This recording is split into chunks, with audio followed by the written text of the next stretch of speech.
Vamos lá. Então, a arte-terapia, ela envolve o foco no processo criativo.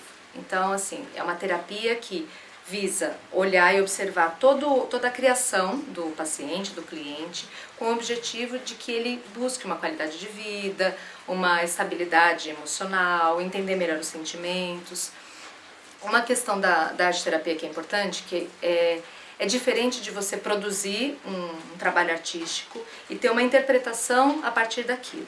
Na arte-terapia a gente não interpreta nada, porque o que importa é o contato com o material artístico, com o material expressivo.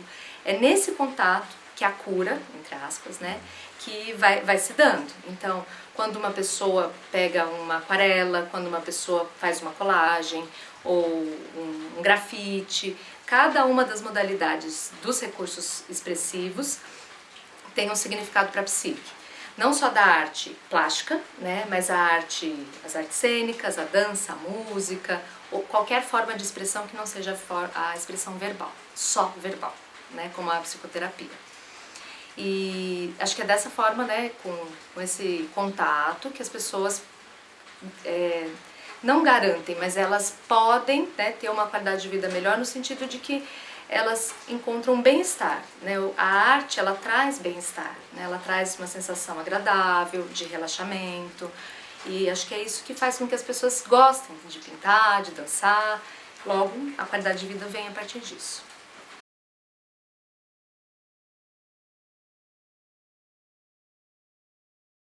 Nem todo psicólogo, o psicólogo não necessariamente é um arte-terapeuta, né? Existem várias abordagens de psicoterapia.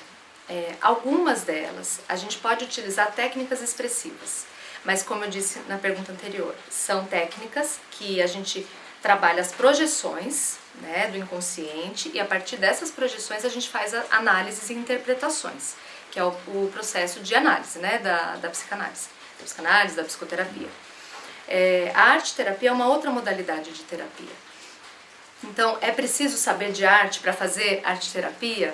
Não, porque não importa o que a pessoa vai fazer, importa o processo em que ela se envolve, né, com os materiais artísticos. Em vez de ela se envolver com uma outra pessoa, tem uma intermediação, que é o material de arte. Então é diferente, né, da psicoterapia, são coisas diferentes. É interessante saber de arte. Eu particularmente acho que qualquer pessoa deva ter um conhecimento sobre as artes, né, de uma forma geral. Porque a arte, ela é uma das expressões humanas, né, é uma manifestação de uma das expressões humanas. Então, assim, não é que a gente não sabe o que é arte, né, a gente não se envolve com isso. A gente se envolve na infância, né, então as crianças têm muito mais facilidade com a arte, até porque elas estão desenvolvendo linguagens. Quando chega na fase adulta, a gente está muito distanciado disso. Então, eu vejo com os meus pacientes, eu ofereço para eles vamos fazer uma coisa diferente hoje. Dá um papel em branco e uma caneta. A pessoa trava, ela não sabe o que fazer com aquilo. Ela, mas eu não sei desenhar, eu só sei desenhar bonequinho de palitinho. Tá bom? Né? Eu não quero analisar a qualidade do seu desenho, eu não sou uma crítica de arte, né? Eu tô aqui para você poder se expressar e dando uma oportunidade para que você mostre outras formas, outro jeito de dizer o que você gostaria de me dizer aqui. Que às vezes com a fala é mais difícil. Então, é interessante saber, né? Não saber, mas reconhecer, se voltar a esse tema que a gente se perde ao longo da nossa jornada aí.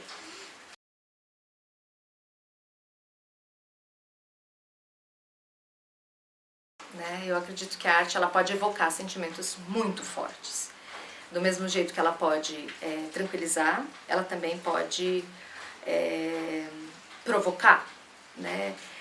E eu acho que o material pode dizer um pouco sobre isso. Então, se você pega uma pessoa que ela está muito chorosa, né, com muito descontrole emocional, ou seja, ela está com muitas águas no corpo. Se eu ofereço uma aquarela para ela nesse momento, ou qualquer material mais aquoso, uma tinta, ela vai talvez derramar muito mais e isso pode ser um pouco incômodo para ela. Agora, se eu ofereço um material um pouco mais estruturado, uma colagem, um grafite, uma canetinha, um giz de cera, isso pode ajudá-la a sustentar essas emoções, dar um contorno, uma estabilidade. Então, eu acredito que assim, A arte, ela acolhe, ela provoca, ela acho que é um estímulo, né? Então é o contato, depende muito do que vai intermediar essa relação. Por isso que o arte-terapeuta, ele tem que ter o arte-terapeuta, sim, deve saber sobre materiais artísticos, ter um conhecimento, porque dos trabalhos da arte-terapia é a curadoria dos materiais. Eu tenho que oferecer para o meu cliente aquilo que vai ajudar ele no processo. Então eu não posso chegar e oferecer tudo de uma vez. Vai, crie, né? Mas a relação terapêutica se dá na construção analista, a curadoria dos materiais e o analisando, né? O paciente, o cliente. Então, é por aí.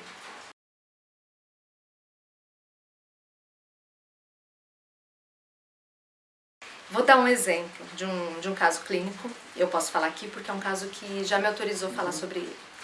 Foi o caso que me inspirou a trabalhar com a arte-terapia. Era uma paciente que chegou com uma dificuldade de comunicação.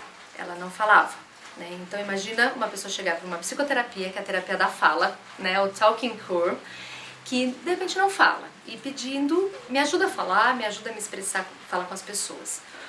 E eu tinha uma dificuldade imensa de atender, porque na minha angústia de que ela pudesse falar, eu ocupava o espaço dela do silêncio com a minha fala, com perguntas excessivas, e eu comecei a perceber que eu podia estar constrangendo, inclusive, né, toda a dificuldade que ela tinha de se expressar ali. E chegou um momento que eu falei, não é esse caminho, tem que haver outra coisa, né? E aí eu levei lápis de cor e papel, porque eu pensei muito na criança. A criança não fala. Como que eu trabalho com uma criança na psicoterapia? Né? Uma criança ainda numa fase pré-verbal. E aí eu ofereci esse material para ela. E aí no começo, os primeiros trabalhos, ela desenhava bem pequenininho, uma coisa bem contida. E aí a gente conversava um pouquinho sobre aquilo e ia passando ao longo do tempo. Ela começou a se jogar mais nisso e sentir mais confiança naquele espaço, que não havia crítica, não havia julgamento, e aos poucos ela foi juntando os desenhos com as palavras, então ela começou a escrever alguns poemas, né? Hoje essa moça é uma arte educadora, uma ativista feminista, né? Ela está fazendo o mestrado dela em artes plásticas, então ela foi para um campo, ela inaugurou um contato que ela não sabia que poderia ser um caminho. Então acho que o cuidado do arte-terapeuta é, sobretudo, entender o que essa pessoa precisa, né?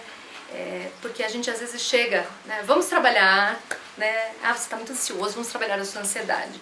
Mas será que é isso que a alma dessa pessoa está pedindo dentro desse contexto de cura, de cuidado, que é a terapia, né? Então eu gosto sempre de trazer, nesse caso foi o próprio material que fez o trabalho com ela, né? Eu só acompanhei a jornada, né, como espectadora desse processo. Agora, tem casos, Marcelo, que acho muito interessante que às vezes uma imagem pode despertar toda uma questão. Então, teve um grupo que eu fiz com mães, que eu partia de uma frase inspiradora, tipo essas frases meio motivacionais, e a partir disso o trabalho era desenvolvido. Então aí elas vinham essa frase, o que te faz pensar nisso? Ou uma obra de arte, de repente usei muito Frida Kahlo. Ai, nossa, que coisa horrorosa essa figura.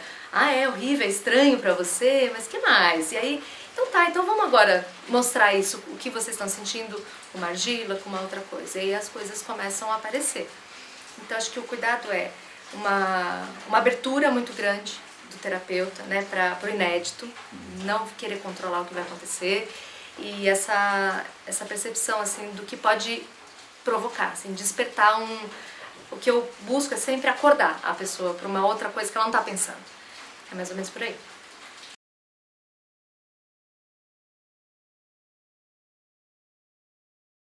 Com certeza. Eu acho que é por essa questão do acordar, né? A pessoa depressiva, ela está num estado de consciência mais rebaixado. Para análise, é muito importante esse estado, né? Uma pessoa muito em mania, muito para fora, para ela entrar na análise, nossa, demora. A gente tem que deprimir um pouco essa pessoa para a gente poder conseguir desenvolver um trabalho. o paciente depressivo ele já chega mais, menos defendido, mais entregue, né? Quase como eu preciso, né, de ajuda, eu não consigo sair do lugar, eu não tenho vida, né, não consegue pensar em viver a vida, experimentar a vida, sem essa energia, a libido, né? E quando um paciente depressivo chega, claro que não é fácil, né? Não é falar, olha esse material, que lindo, né? Ele vai falar, tá horroroso, é horroroso, porque não há essa visão para a vida em nada. Então, eu acho que a conduta, a arte é muito interessante para esses casos, porque a arte, ela é muito viva, ela toca muito profundamente. Então, eu acho que esse toque da arte, ele pode despertar, né, os pacientes depressivos muito mais do que uma terapia, do meu ponto de vista, né, na experiência clínica, do que uma terapia em que vai numa análise muito da história de vida, da revisão do trauma, que às vezes pode ser inclusive até pior para o momento de vida que ela está.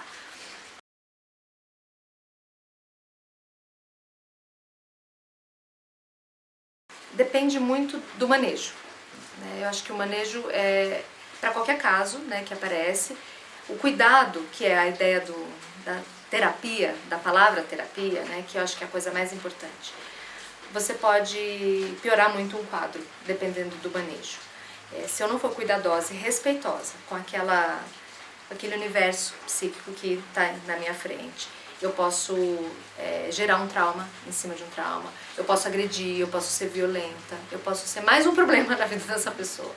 Então, a arte, se ela for de encontro como uma expressão, como uma possibilidade dessa pessoa, mais um caminho, oferecida, né, como um caminho, eu acredito que ela possa auxiliar muito. Mas não como, né, uma intervenção lá. Você tem que criar, você tem que fazer, né? Então, acho que é uma modalidade que provoca essa possibilidade. Aí sim funciona.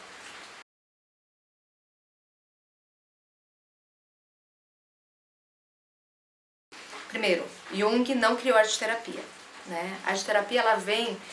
É muito linda a história porque foi um encontro. Então, a gente vai um pouco lá em outro lugar, né? Aqui no Brasil, vou começar falando daqui, de uma psiquiatra, Anísia da Silveira, que desenvolveu um trabalho nos desenvolveu ateliês terapêuticos dentro de instituições manicomiais.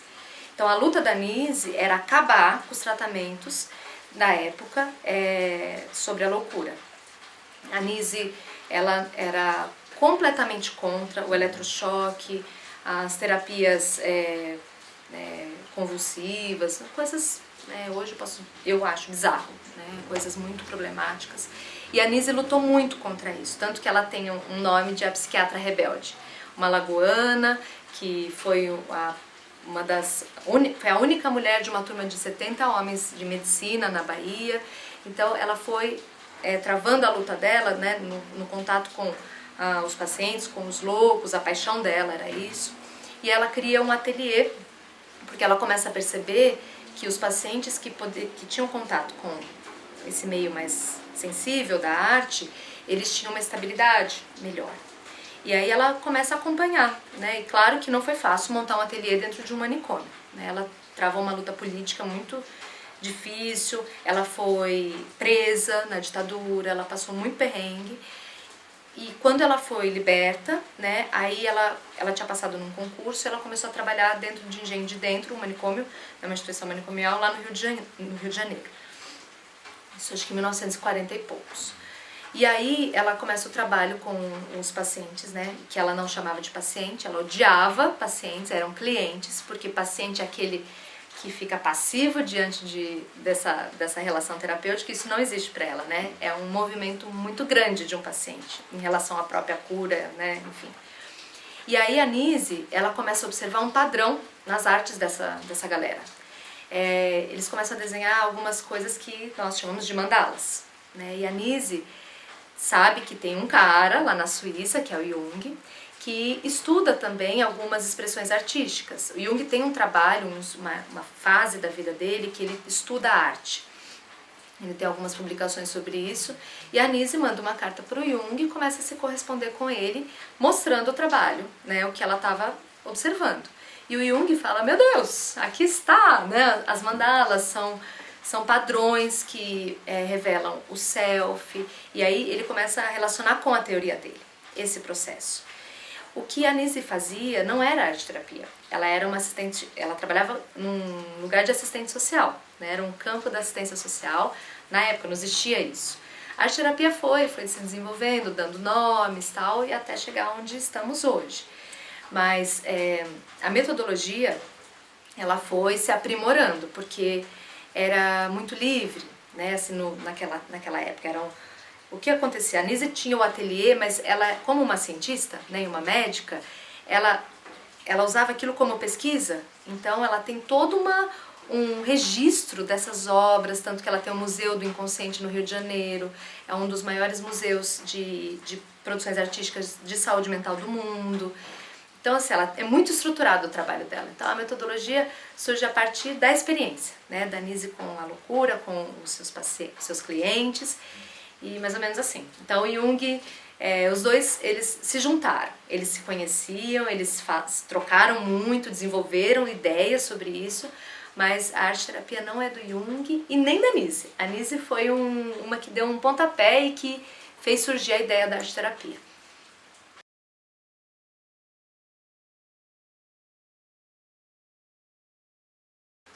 Quando tem um desenho, né, livre, né, quando você desenha, existem alguns símbolos que aparecem.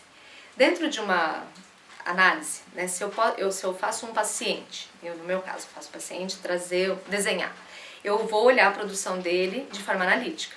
E dentro de uma análise simbólica, que é dentro de uma psicoterapia, a psicologia analítica do Jung, mas a abordagem que eu sigo, por exemplo, é pós-junguiana, que é a do Hillman, que é uma psicologia das imagens, é a psicologia arquetípica. Então, eu olho não em forma de símbolo, mas em forma de imagens. Então, é uma análise, em vez de simbólica, imagética, que é toda a potência arquetípica daquelas referências. Na arte-terapia, isso não importa. Eu vou até olhar, eu vou até entender, eu vou ficar muito cutucada vendo os símbolos emergindo, porque acontece, né? Nós somos atravessados por esses símbolos que são universais, arquetípicos, mas eu não vou me prender a eles enquanto análise. A manifestação deles mostra o processo em que aquela pessoa está no encontro com o inconsciente dela, né? Então, eu até posso fazer algumas pequenas intervenções, mas não é a coisa mais importante da arte-terapia, porque a arte-terapia ela deve deixar que o processo por si só aconteça. A intervenção, o nosso trabalho é muito mais como acompanhante disso. Tanto que a arte-terapia ela pode ser feita por qualquer pessoa, né? Você pode passar por um processo de arte-terapia, não importa se você é criança, se você é adolescente, se você é adulto, se você é idoso, sua formação, não importa. Isso não interessa, porque a gente acredita que essa expressão não verbal é de toda a humanidade, em qualquer tempo, em qualquer cultura, em qualquer lugar do mundo. Todo mundo é capaz de fazer um desenho, fazer uma escultura. Isso é nosso, né? A gente cria o tempo todo. E a criação, o processo criativo, que é onde vai te levar para onde você está buscando, né? Essa força de alma interior, que é o que as pessoas buscam, né? Sem saber, na verdade. Então, a questão estética, ela não é importante enquanto análise de método, de ferramenta, de proporção, coisas muito assim, né? Mais racionais. Agora, a estética, enquanto um olhar do que é belo e do que é bom, que provoca, né, sensações prazerosas, talvez a filosofia da beleza, né, que é a estética, eu acho que ela tá ali, ela envolve tudo isso, mas ela não é o olhar principal.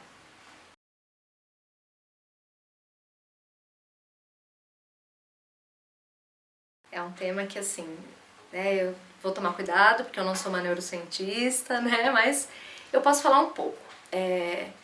Eu acho que a gente pode responder juntos essa questão. Quando você faz algo que você gosta, né, que te dá prazer, que te relaxa, que de repente você acha que é bonito, isso traz uma sensação agradável. Essa sensação agradável vem da liberação desses hormônios. Então nós somos corpo, né, e o nosso corpo em funcionamento traz essas sensações. Essas sensações são reflexo desse estímulo, que, né, o estímulo provoca a liberação desses hormônios. A arte pode ser um condutor para isso, assim como o esporte, como né? Isso depende muito do prazer de cada um. Tem pessoas que são resistentes a isso, então, sei lá, eu dou algo que pra mim é muito prazeroso, como uma aquarela, que eu insisto, eu adoro mexer na aquarela. Tem pessoas que acham horrível, tenebroso. Mas a maior parte dessas pessoas que sentem desprazer com a arte é porque elas estão muito preocupadas com a produção de que aquilo vai ficar bom, com uma crítica da obra, né? Ai, não tá legal, ai, nossa, que torto esse negócio que eu fiz, tá desproporcional, olha essa mão. Aí já pega, já rasga, já amassa, já odeia a própria produção. Mas isso tem muito a ver, né, com a autoestima, como você se vê, como você se sente em relação ao mundo. E aí é o trabalho também da arte-terapia de você poder se sentir confortável com as suas produções, ter orgulho das suas produções, né? Elas são lindas, todas pra mim, né? Então, essa sensação de bem-estar que vem a partir daquilo que você como algo bom pra você, que você identifica como algo bonito, algo interessante, vem, né, claro, são a dopamina, endorfina, noradrenalina, todos esses. Mas eu acho que a arte provoca, mas não é só isso. Eu acho que tem todo um sentido também psicológico, subjetivo, uma organização da pessoa para que isso possa vir. Depressão, voltando aos depressivos, eles têm uma dificuldade muito grande, né, de poder ter prazer, né, e inclusive de liberar todos esses hormônios por essa dificuldade de relação com o prazer, com o bem-estar.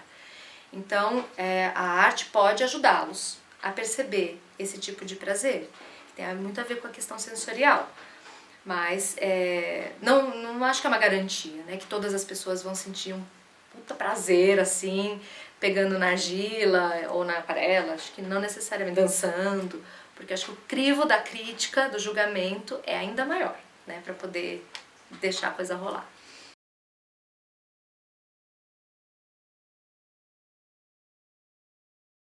Sim, eles falam, né, assim, os neuros, né, essa galera, que o cérebro é dividido em duas partes e cada parte tem as suas funções. Tem estudos que mostram isso, né, se você faz alguns exames e estimula, de repente, uma música, um lado do cérebro está mais ativado. Tudo bem, né, a gente tem todas essas análises. Eu não sei se as pessoas comuns têm um cérebro com uma área só mais desenvolvida.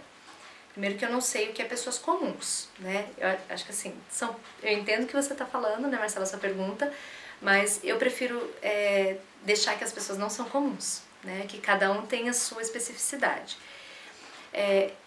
As áreas do cérebro são estimuladas de acordo com os estímulos que elas são envolvidas durante a vida. A gente sabe que nem todas as pessoas têm o acesso a todos os tipos de estímulo, principalmente os estímulos agradáveis. A gente vive num mundo muito desagradável, muito feio, muito doloroso.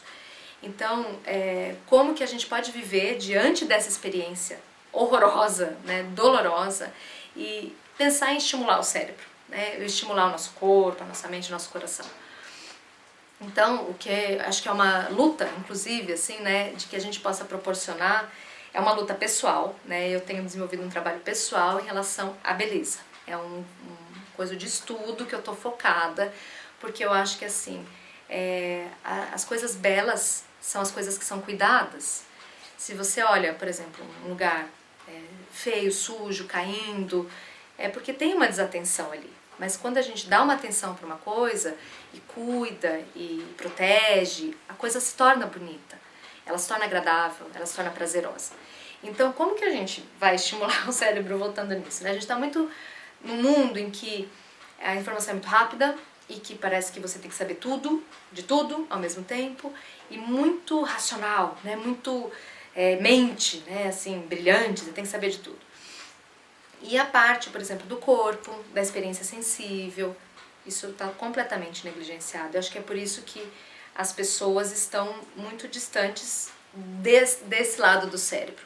Então, se a gente pensar que tem a maior parte da população sendo desenvolvida com esse tipo de estímulo e distanciado dos estímulos sensíveis da beleza, que tocam esse sentido, essa presença no mundo, como que as pessoas vão reparar nas coisas? Esse cara que eu estudo, o Hillman, ele fala que um dos maiores problemas da humanidade é a repressão da beleza, que é manifestada através das crises climáticas, Se a gente não acha o nosso mundo bonito, ele não é interessante para nós. Então eu não olho o mundo com o olhar de que ele é belo, e que ele precisa ser cuidado, ele precisa ter atenção. Então as crises climáticas estão aí, para você ver que assim, tanto faz eu devastar tudo, acabar com as árvores, né? Com a cultura indígena, por exemplo. Tanto faz, isso aí não serve para nada, não é produtivo, né? E não olha a beleza que tem isso. Ele fala também do movimento muito narcisista, né? Eu não vejo a beleza no mundo, então eu preciso buscar uma beleza em mim. Então essa cultura do ego, do eu, também é uma manifestação, é a doença, né, da beleza. Então você tem várias expressões no mundo que estão mostrando que a gente está totalmente separado, totalmente desconectado com aquilo que é sensível, aquilo que também é do pensamento, né, as nossas funções psicológicas. Então eu prefiro pensar, em vez do cérebro entre duas partes, em várias funções. Então a função do pensamento, que é os tipos psicológicos do Jung, né? Sentimento, pensamento, sensação e intuição. Se a gente se organiza, né, para favorecer cada uma dessas partes, que um dos caminhos é a imaginação, a arte, do ponto de vista, e algumas outras pessoas também falam isso, eu acho que é uma tendência de que as coisas fiquem boas, ou um pouco melhores, pelo menos.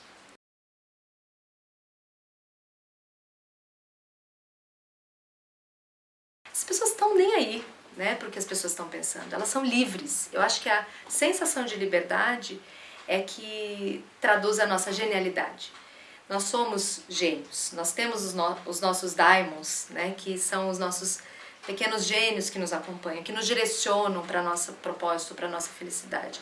Só que a gente não escuta isso, a gente prefere ouvir o outro que diz, olha, nossa, não faz assim, Melina, não fala assim, porque vão achar que você é assim. Então tá bom, aí eu deixo de agir como acho que poderia ser interessante para o mundo, né, para minha vida, porque os outros, né, então eu acredito que essas pessoas que parecem ser mais inteligentes ou se destacam, porque elas são livres, elas se permitem, né, mostrar o que elas têm de melhor, o que elas têm de pior, o que elas têm, né, pro mundo.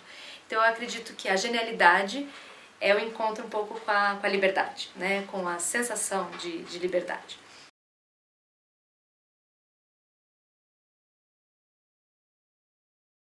Não, é isso, Marcelo. E eu fico pensando o quanto a sombra, né? A gente esconde os aspectos que a gente se envergonha de nós. Nossa, se eu fizer isso, eu escuto isso todo dia, Marcelo, todo dia. Todas as pessoas que eu atendo são pessoas que têm muito medo de si mesmas. Elas nem sabem do que elas são capazes. E quando elas, de repente, têm uma abertura, que a terapia tem esse lugar da segurança, né? Tipo assim, elas pedem desculpa, né? Dentro do seu lugar de intimidade, que é a terapia, falam uma coisa, desculpa que eu falei um palavrão, desculpa que eu falei isso. Mas, meu Deus do céu, você pode fazer o que você quiser. Claro que você tem que ter a questão filosófica entre direito e dever, né? A liberdade, o direito, o dever, até onde a gente pode ir com a nossa liberdade. Mas eu acho que isso vai dentro de um senso, né? Um bom senso, um senso de respeito, de humanidade. Mas a sombra ou o mal em nós, ele precisa, né, ser acolhido, ele precisa ser abraçado. É muito difícil a gente lidar com o que é diferente, né? Tanto a gente vê o mundo como tá, né? A gente põe de escanteio, porque eu não reconheço aquilo em mim, então eu prefiro que aquilo fique bem longe. Agora, se a gente começa a ter um mundo em que a gente aceita, ou conversa, dialoga com o que é diferente, com o que é estranho, com aquilo que não me pertence, a coisa fica muito mais fácil, muito mais fluida, até com as nossas próprias questões. Então se eu vejo, por exemplo, algo que eu não gosto em você e fico te criticando, te recriminando, eu tô falando muito de mim, eu tô falando completamente de mim, porque se você faz isso e se sente bem e tá feliz, e não me mata, não me faz mal, por que você não pode fazer isso? Por que eu me incomodo tanto? Porque talvez eu não consiga aceitar esse aspecto em mim, né? Então eu acho que essa coisa da gente poder aceitar a sombra, realizar, né, entender esse mal do mundo, em vez de colocar, meu Deus, que pessoa bizarra, não sei o que, a gente vê a bizarrice, mas o que a gente faz com isso?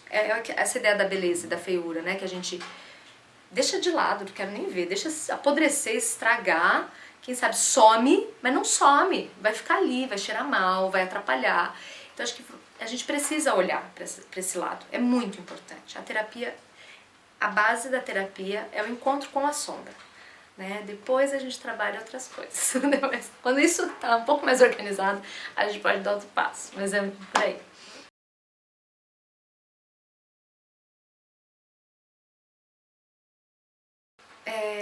Eu acho que a meditação, e aí a gente pode pensar a meditação como esse voltar para si, né? Eu acredito que ele ajuda muito em qualquer processo, né?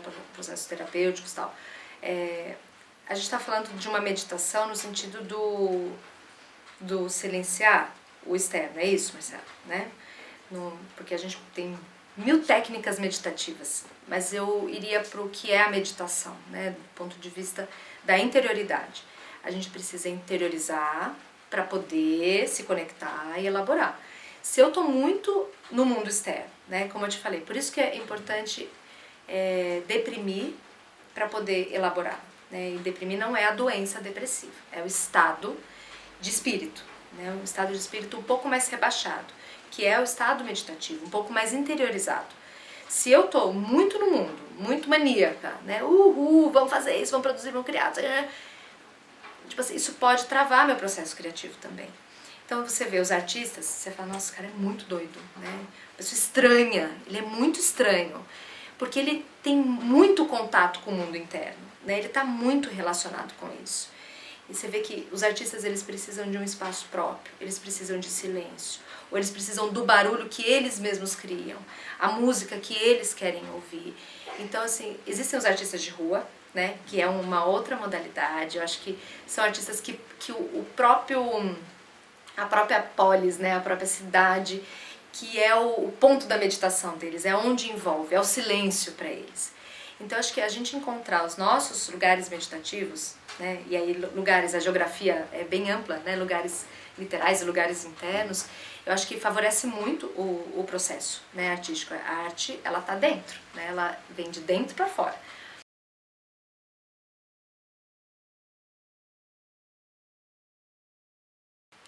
Eu acho que... Eu não gosto da palavra equilíbrio, Marcelo. Eu sou cuidadosa com isso, porque a gente não existe... Pensa no batimento cardíaco, né? Se a gente for pensar, ele tem tum-tum, tum-tum, isso é vida. Se você põe tum, né, aquela linha reta, a gente tá morto.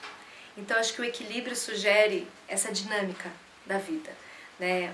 E a arte, ela tem impulsos. Então, tem horas que você tá mais relaxado, tem horas que você tá mais excitado. Então, eu acho que a arte, ela proporciona uma dinâmica na vida, a vida acontecendo, né? A sensação de estar vivo mesmo, de estar no mundo, de sentir as coisas. Então, eu iria para esse lado, assim, um equilíbrio mais dinâmico, né? Com mais movimento do que nessa linha, não é o movimento frenético, né? A batedeira do coração, que isso é o infarto, mas é você poder, né? O infarto, inclusive, de imagens, a gente pode se infartar de imagens, mas poder estar numa linha mais que tenha batimentos, que tenha as suas frequências, mas isso para mim, o movimento é fundamental à vida. Eu acho que a arte proporciona isso.